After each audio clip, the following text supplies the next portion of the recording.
Quality products and installations since 1985. That's 4 Seasons.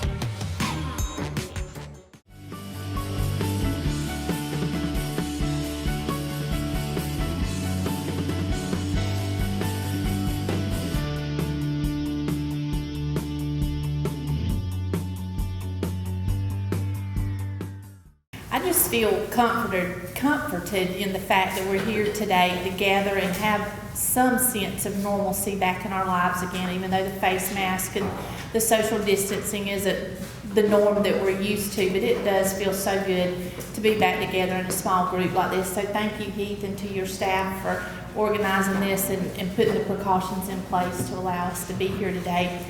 So I wanted to give you just a quick update about a couple of things at Altamaha, what we've been doing in related to COVID and the restrictions that have been in place.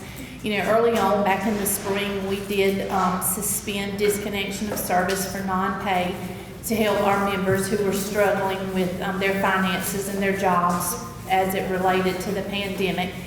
And late summer, we started doing disconnects again, and we're still working with several of our members who are still unemployed or haven't got their unemployment check started.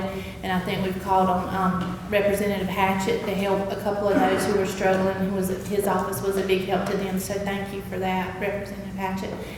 And so we do continue to work with our members on a case-by-case basis so that they can keep electricity and not get too far behind on their electric bills. We're still putting social distancing precautions in place in all of our offices.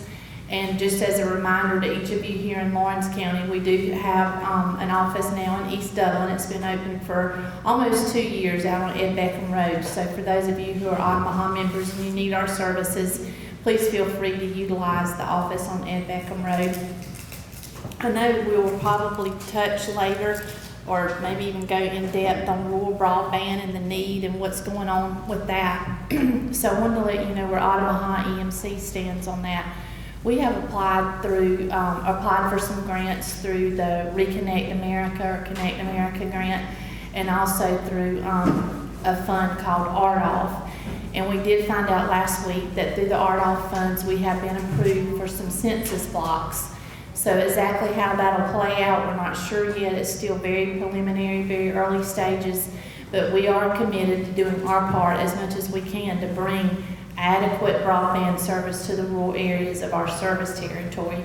So just please watch our website, our Facebook page, our monthly newsletter for updates on that as it progresses, because while it is still very early, we're super excited about the opportunity to serve our members through broadband. Again, thank you for coming, and like Altamaha, Oconee EMC did want to update you all on some of the things that we're doing in relation to COVID-19. We are still sticking to our mitigation plan with our employees, our linemen, our crews, and in our office. So we do have those social distancing practices in place that we have implemented and will continue to keep in place for the foreseeable future. We do understand that 2020 proved to be a very difficult year for our members. We serve the rural communities and the rural people, and so it has been very difficult for them. And for the first several months of the pandemic, we suspended disconnects for non-pay, and we also waived late fees for our members. We did reinstitute that about middle of the year, middle of May, close to June. We did reinstitute those practices. However, in doing so, we still see that it is extremely important to work with our members on an individual basis. And our board, we're so thankful for them, and Terry Howard, our CEO, and my member services department, we work daily with those members. We understand that we still have members that haven't found a new job or haven't been replaced, if you will. So it is very important that we come alongside of our members in every way that we can to assist them, because we want them to know that they're not in this alone, that we are partners through this, and we will do and think of things outside of the box in order to help them to continue to stay on their feet. Switching gears over to the broadband for a minute, especially in today's world, doing things as virtually as we can at times with school and work and whatnot. We do understand the need to stay connected. And so as we are still thinking on the broadband situation as a whole, what we have done that's effective now is we have free Wi-Fi at our office. So members, students, community people can come in our parking lot or around the perimeter of our office in Dudley and receive that free Wi-Fi at any point in time. And when you come within our area, it's Oconee or OEMC free Wi-Fi is the name. So anyone can access that. There are no fees. It's just a cooperative doing what we think is best at this time for our members in the community. Also on the broadband front, we have recently conducted a feasibility study to see what that will look like for our portion of our community, our 7-county territory. And at this point in time with the feasibility study, the numbers, the payback, the time frame on that, at this time, it's not feasibly responsible for us to be good stewards of our members to further that endeavor. However, we have already had meetings with Progressive Rural and Rents to see what our options are in terms of partnering along with other businesses and organizations that we can meet the needs of our community and our members in other ways. So we are open to those conversations and still, again, trying to think outside the box on ways that we can get this done.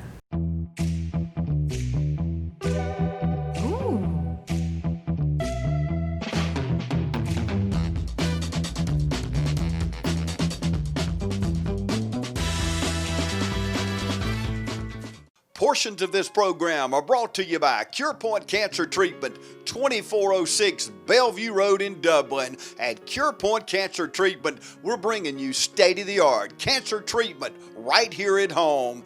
CurePoint Cancer Treatment. Check us out on Facebook.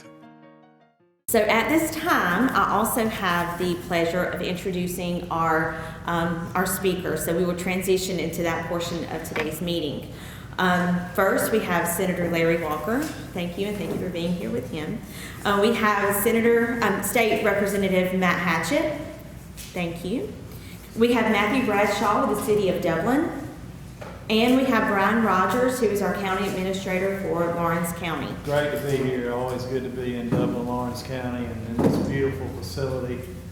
It's really amazing that y'all have such a beautiful place here.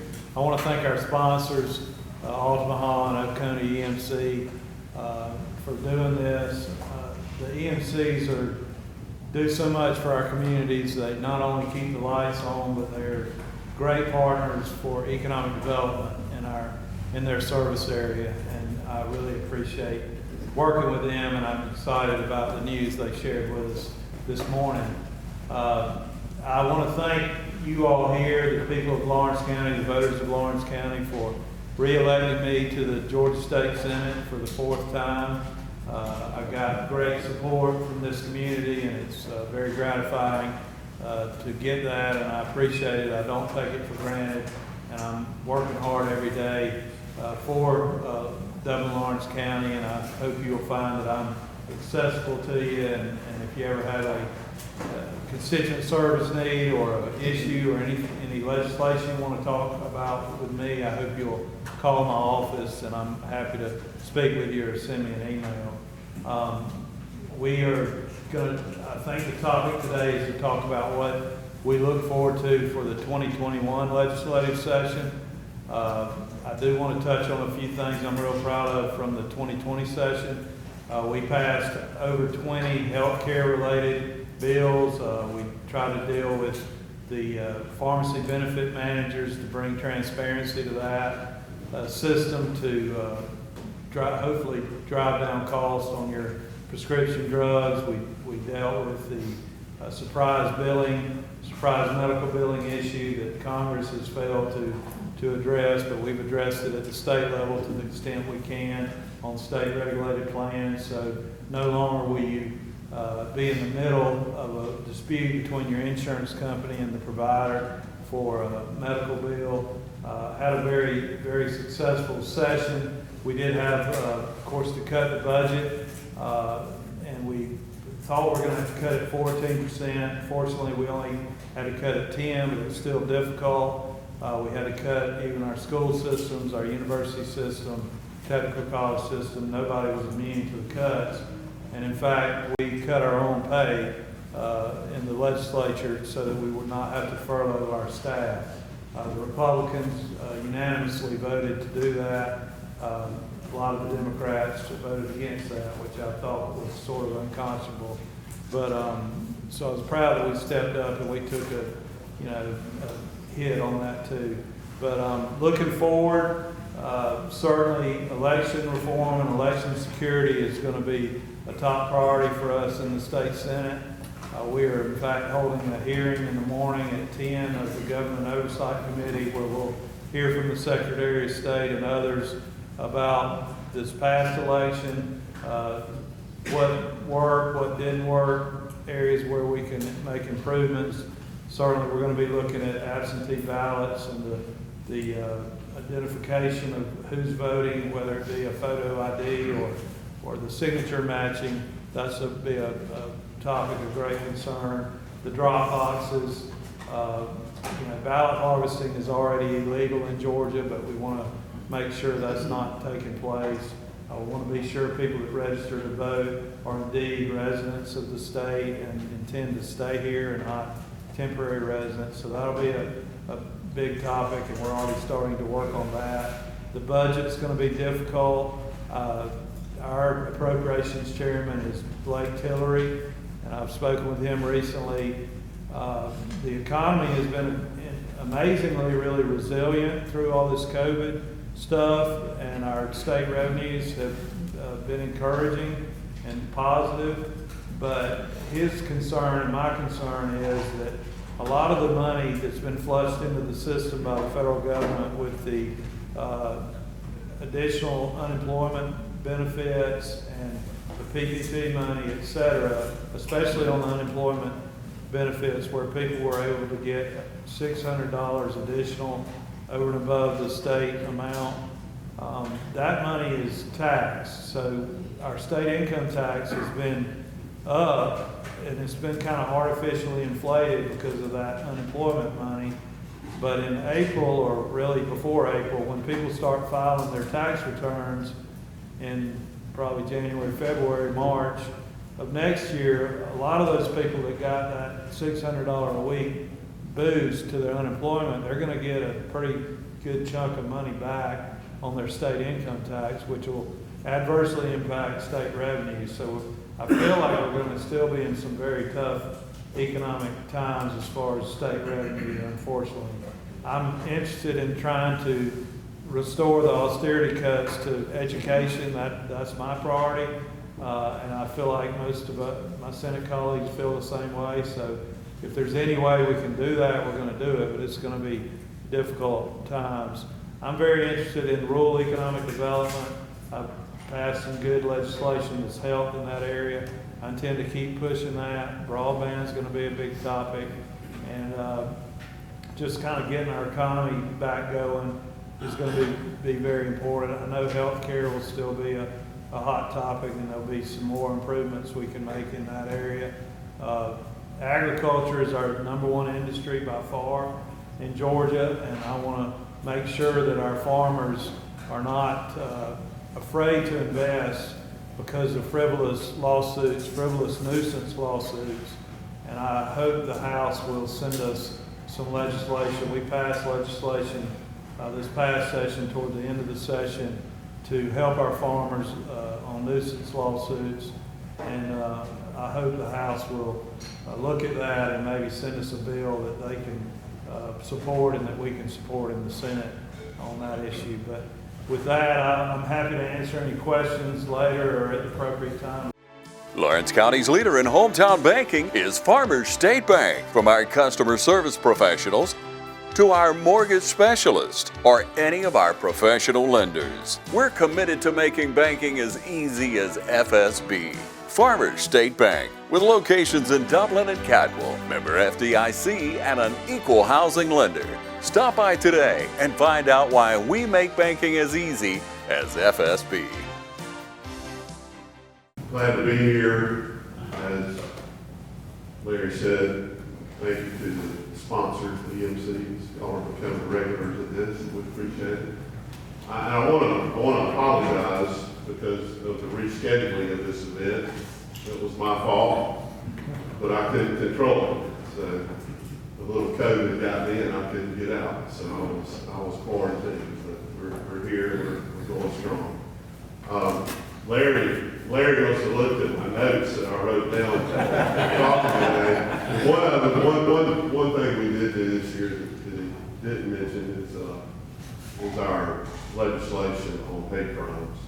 I got a few calls about that, but I think it was something that we definitely, this state can be proud that it did, with the Allman Arbery case, Guns Brunswick, it shined a new light on that, and I think we'll all, in the long run, if you're a victim of a hate crime, you'll be glad that we did that. That was a great piece of legislation. We started 2020 great. We passed legislation and it cut your taxes $500 million and going to give teachers a raise, and everything was great until middle of March. And we went home and came back and had to do, like Larry said, we had to cut the budget. I'm glad we did. Revenues and maintained. One bill we did pass before we left or suspended was a piece of legislation that I think has helped keep our revenues of the state maintaining, and it's something that was actually first worked on when I went there 10 years ago, because I remember being a freshman, standing up and talking about it, being scared, and here I am, bringing all these people who've been working with it. But it's the taxing of internet sales. And every time we addressed it, the industries and the players would find loopholes. So we finally, this year, got all those loopholes taken care of, and the governor actually signed that before we left, and it went into effect April 1st. So I really believe that helped maintain our revenue that we've had at the state level. And I was a big supporter of that, because obviously I'm a supporter of brick and mortar because I've had them and I still do. So I know we pay our fair share. I think all the companies that are doing sales need to pay their fair share, or be charging their fair share too. It makes it for a little disadvantage to the brick and mortar companies. Where we're headed for our next session, I don't know, because our lives have been consumed with the election on November 3rd and the after effects. There are, as Larry said, the Senate's having a committee meeting tomorrow, or committee meeting, just a hearing to discuss a lot of stuff. And I've been on numerous phone calls with many of my colleagues and with many of you discussing it. I know that as a group, the House is going to come out, I hope, Friday with a couple of things that we want to be seen done the January 5th election. And right now, it's our understanding that they can be done, they're legally done, and the Secretary of State's office can implement them. I'm not at liberty to really say what those are right now.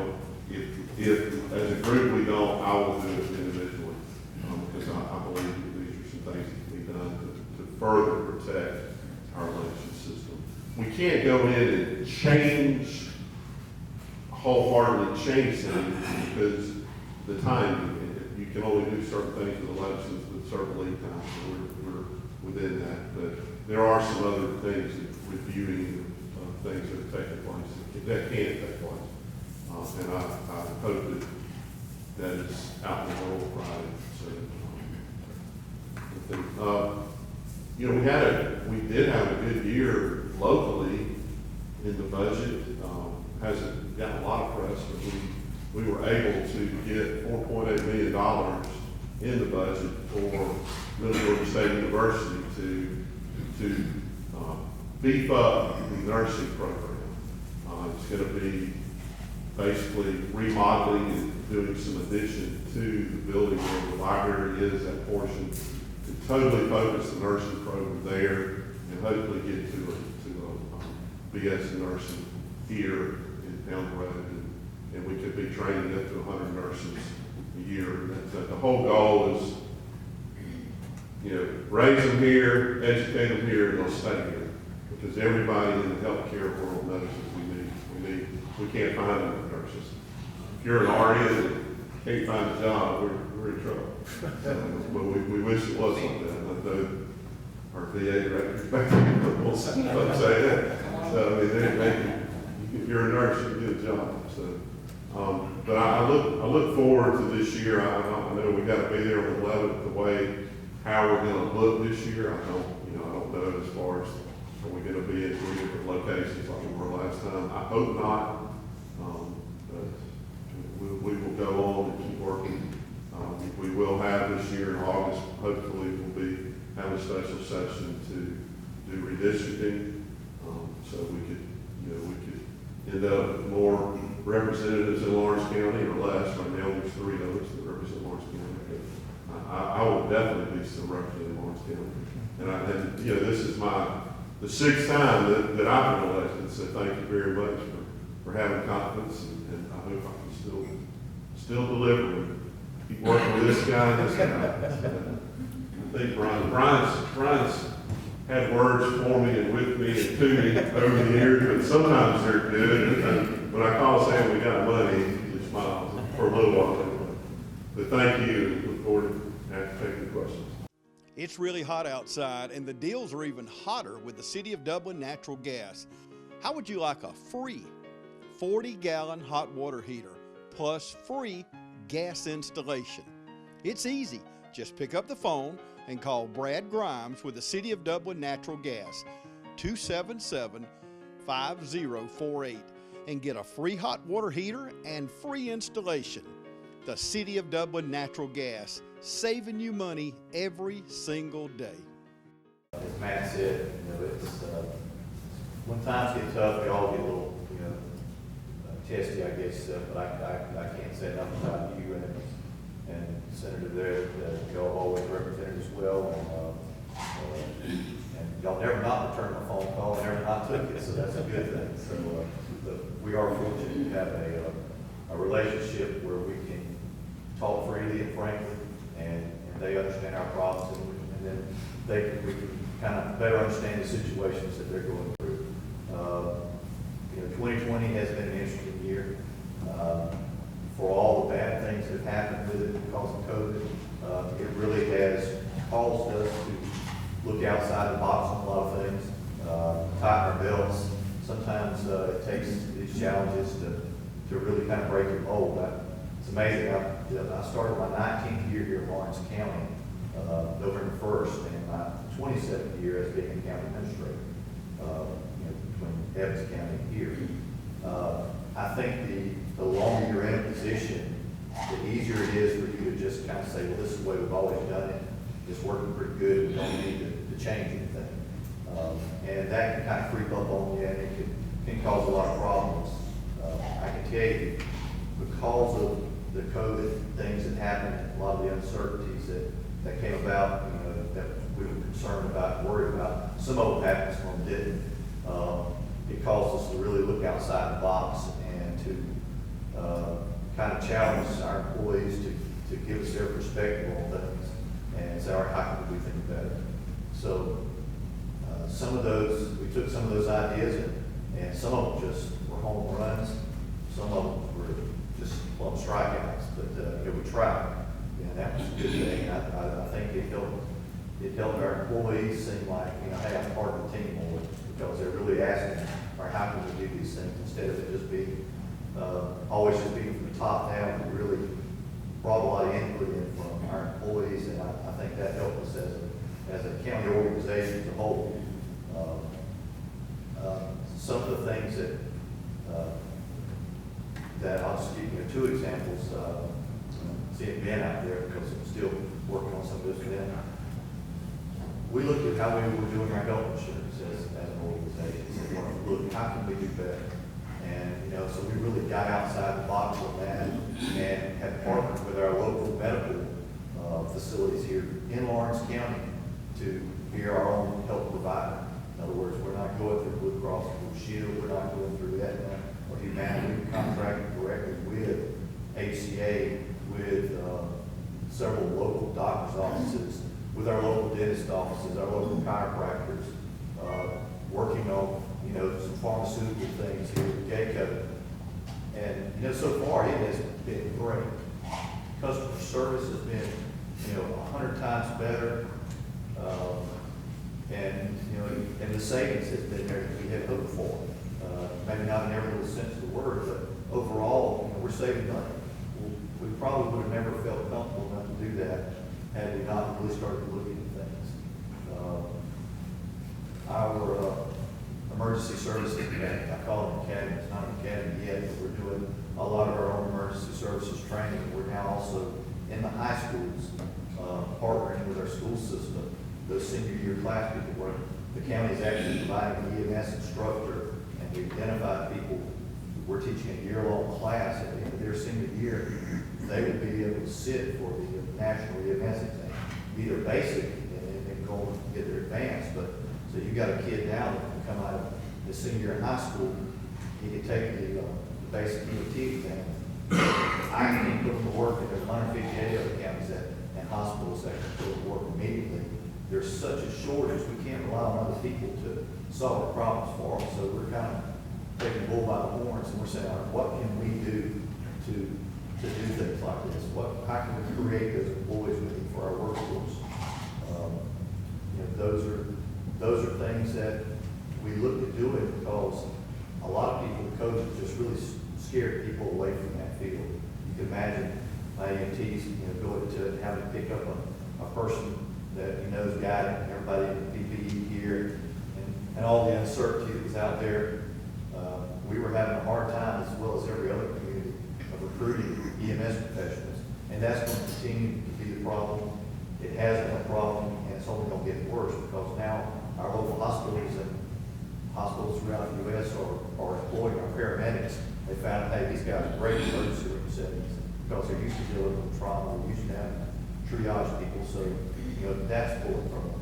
So Lawrence County's not sitting back and waiting for people to come to us. We're trying to take our homegrown people here in Lawrence County, show them a career path, we're teaching them. It's a very lucrative, financially speaking field, and a very rewarding field. So I would say those are two things, you know, I can just really hang a hat on and say, you know, probably wouldn't have looked down as hard had this COVID issue not come up to start with. So we're blessed in that sense. We're going to continue to think outside the box. We're going to continue to look at our internal operations and see how we can be more efficient and better provide services. I can remember when I first got here, if you took a map of Lawrence County, you could just about, your hand would fit over where all the population is at. Now, 19 years later, I mean, 3 of my hands would fit where all the population is at. And it's not that we've grown in population so much, it's just that people are moving further and further out. That brings challenges to us as a community to be able to provide services. Over, you know, we're the 3rd largest county in the state, but probably the largest usable land service area. Ware County is the biggest, but most of it's in swamps. So, you know, us in Burke County are pretty much the biggest counties, and it's a challenge to provide that. Fortunately, working with the state, we were able to get a bridge, you know, several years ago with our TIP funds. That's greatly enhanced our ability to be able to provide not just emergency services, but all kinds of services by being able to access a different part of the county line. Instead of having to go here and then turn left, you know, you can just shoot right on Country Club Road. And, you know, you knock 15 minutes off of reaching a large segment of people. We want to continue to be able to do that and partner with our friends in the state. I can't say enough about you know how GDOT has really come through for our local communities, not just in Lawrence County, but in the city. It hasn't always been that way. We have a great partnership with them. Beginning in 21, Lawrence County will have 3 bridge projects that are going to be the state with it. You're looking at probably about $6 million of infrastructure that we're going to get. By partnering with GDOT to have those bridges replaced. So, when you have 30-some bridges in the county, you've got to find some unique ways, innovative ways to start replacing. I believe they must have built all these things at one time. I guess it did, a lot of inmate labor and things like that back in the day. But, everything's kind of falling apart at the same time. So we're trying to take the densest areas and start that way, approaching to get it replaced. But Matt alluded to the internet sales tax that's going through, and that's really one thing we can point our finger to is holding our roads pretty level, because there was a lot of concern. I kind of got budget, version 1, version 2, and version 3, and depending on what month and how the numbers look, that's what I pull out of my desk. But fortunately, we've been able to work off some pretty good numbers, and a lot of that's attributed to the sales tax proceeds we're getting off the internet sales. It's amazing how much money that was going, being left on the steps out there. But anyway, thank y'all for having us.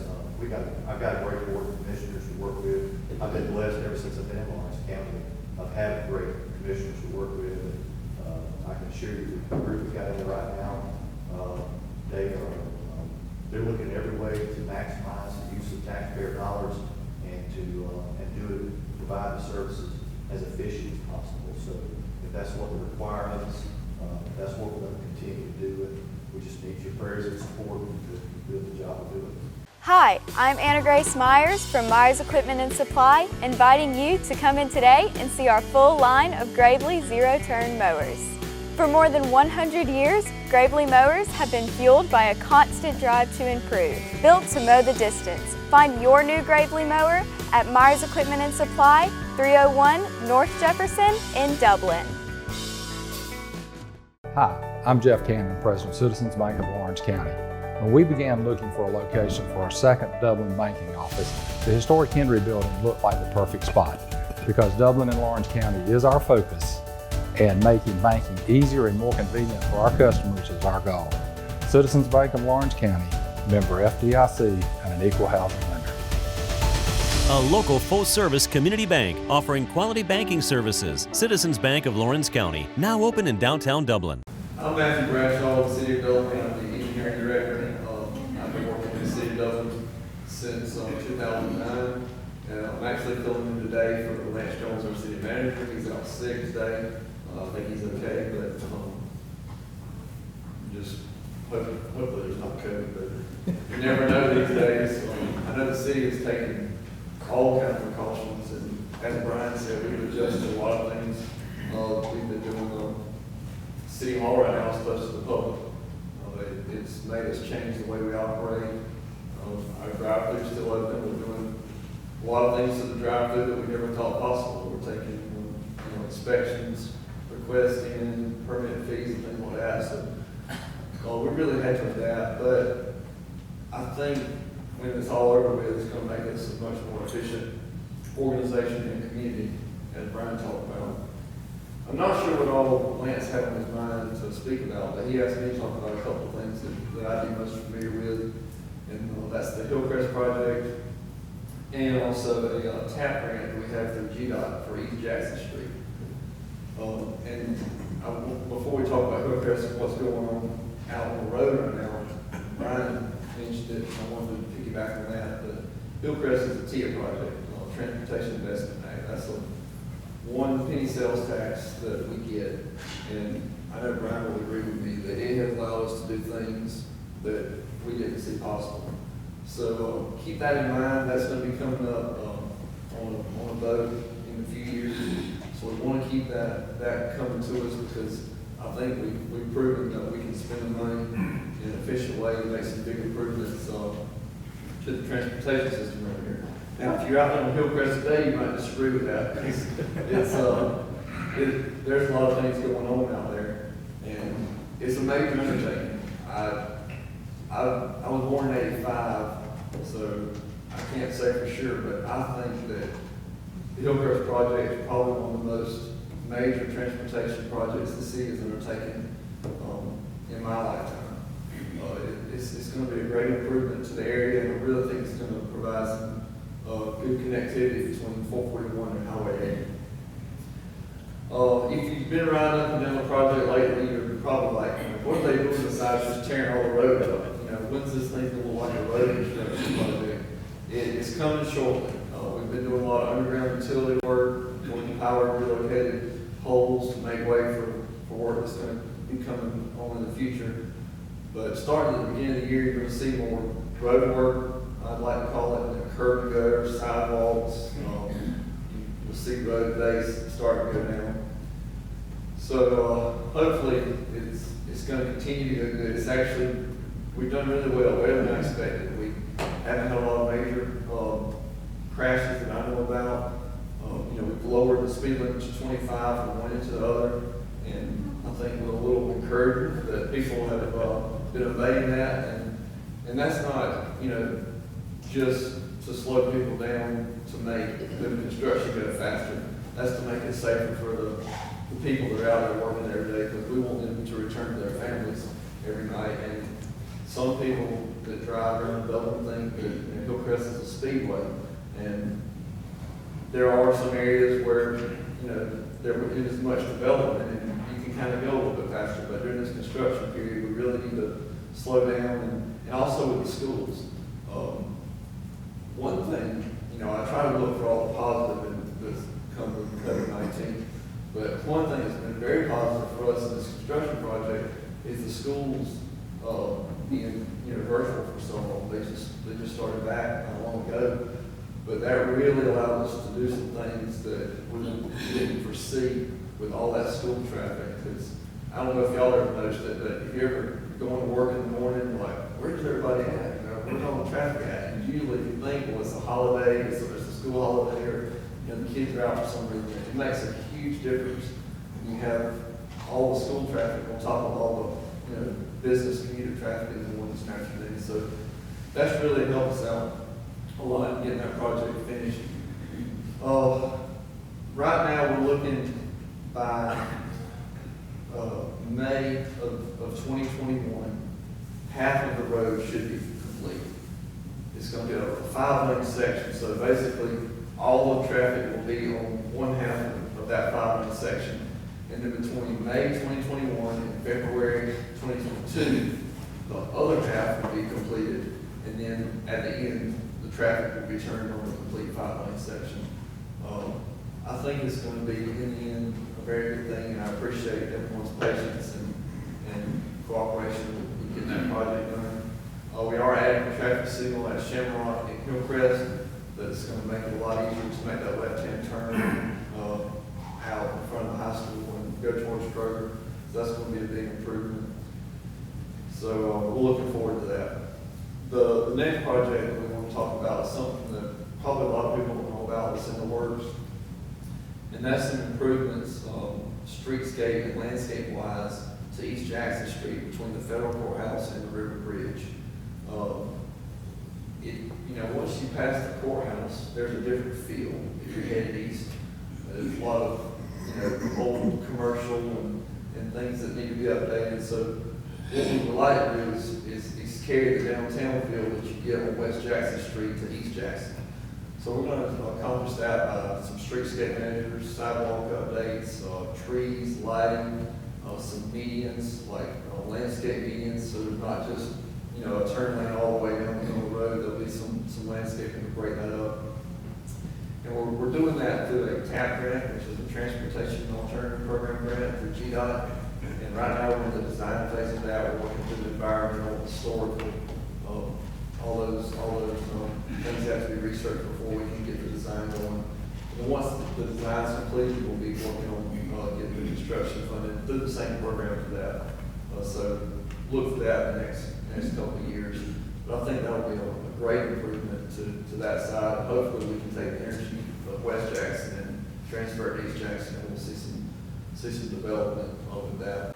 At Lakes Alignment, we would like to take this time to thank our community for your support over the last 66 years, and especially these last few months with the opening of our brand new truck center.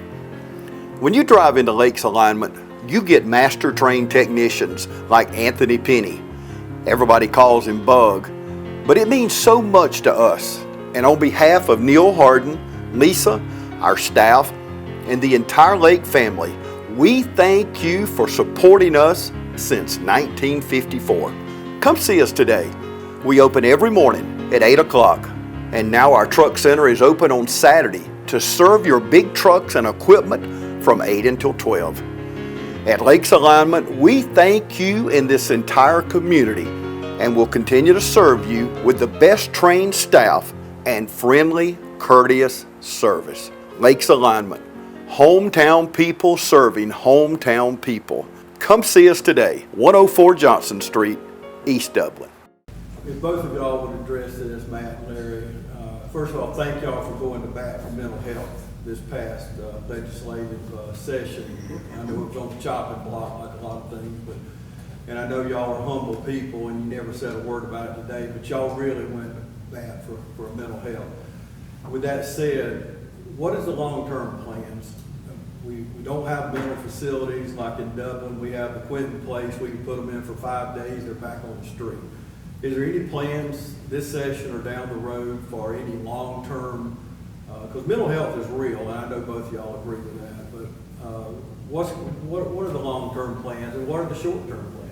You know, there are acronyms for all the stuff. I can't remember the names of all the different types of facilities, the crisis centers, the versions, and you know, all these.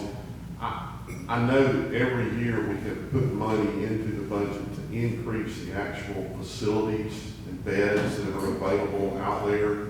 There are still some state, you know, we do still own some facilities that do house patients with mental health issues and things like you mentioned. I know I'm going to work for, and I'm on a first name basis with the commissioner, and we talk a lot during the session. Probably, I mean, Larry probably does too. But you know, they were definitely under the knife, and we were able to halt a lot of that. It's just a number. You know, it's a numbers game, and the need for this is increasing right now exponentially because of this pandemic. And we know that, and I just hope that the governor and his people are putting in place additional funds and additional mechanisms to make sure our mental health, the people are getting the treatment they need to get, and the facilities. You know, what happened in Millersville was pre-us, and you know, there was abuse in Millersville. We all know that, and things needed to change. You know, hindsight, looking back on the situation, you know, maybe closing it all probably wasn't the right thing to do. Maybe correct it, but it was, you know, a lawsuit made us have to do what we did. There's a lot of people in our communities. Some of them it's probably okay for them to be there, but some of them really still need to be getting, you know, 24-hour assistance, and those number of beds are limited. But I do know that every year we put money in for additional facilities. I've been fighting trying to get one here. It's strictly they are putting those facilities where the number they're going by where the need is going in the list. I appreciate you bringing that up. It's a topic that doesn't get a lot of glamorous headlines, you know, but it's something we all probably have a family member or know a friend that it's impacted, and it impacts tremendously our law enforcement. They're dealing with mental patient or folks with mental problems out on the street and having to keep them in the jail, and when they need to be in a facility. It's impacting our emergency rooms at our hospitals, and so it's a far-reaching problem. The COVID-19 pandemic has exacerbated that problem. The isolation and the loneliness and depression and all that has become even worse. I just read the other day where the opioid epidemic had really spiked in Georgia because of and they were saying that was partially because of COVID. I do want to brag on the CSB, the Community Service Board here in Lawrence County, and they have a larger service area than just Lawrence County. But Dr. J. Roy Rowland, I mean, he's just done yeoman's work there, and it's something near and dear to my heart. That's part of what we're going to have at the VA, is to help veterans with mental health issues. So I'm proud that that announcement is forthcoming. But it is a resource issue, but it's something I'm really intimately involved with at the legislature and very supportive of, and it's important. And I've worked real closely with our CSB in Houston County. They were having some real mismanagement problems. I think there's some reform we can have at the state level.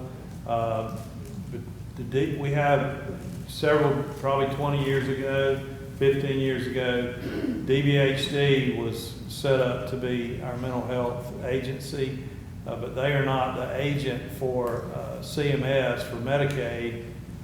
So it creates kind of duplicate bureaucracy in my mind. I think there's some efficiencies that could be had by moving that back, something we've studied and talked about, and it's something I'm going to continue to push with the current administration. Thank you. Several states have adopted casinos.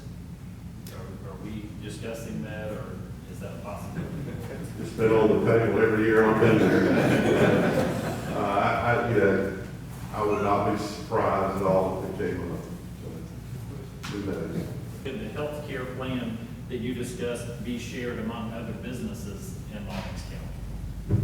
Certainly. I mean, I'd be more than happy to speak to anyone who wants to get with us on it. If you look at it, it's not rocket science. It's just trying to see where the majority of our employees are going to, and then going to those organizations and negotiating some rates and things. Of course, you have to have a third-party administrator and things like that. There's several buildings in the state of Georgia. But yeah, I know we're doing it. I know Farmers Furniture is doing it right now also. But anytime anybody would like to speak, I'd be more than happy to share with them what we've done. Daylight savings time, we hear that all the time. It pops up. We were talking about the table earlier. Does that state by state that elect just to leave it at daylight savings time? What's the procedure, or what's the state stance on that? We passed a bill last session to implement daylight savings times permanently. Y'all may have done the same thing. To do that, the federal government has to act to make that happen. We can pass standard time, and it'll stay standard time for everyone without the federal government being involved. We're probably going to move again, but I think right now, if the federal government said you can do it, we wouldn't have to vote again. I think it would happen. But we have, every time the time changes, I get several phone calls and emails about it. And I'm with you, the older you get, the more polished. So, it's true, and I think, the reasons it began are good reasons from years ago, but I think a lot of the reasons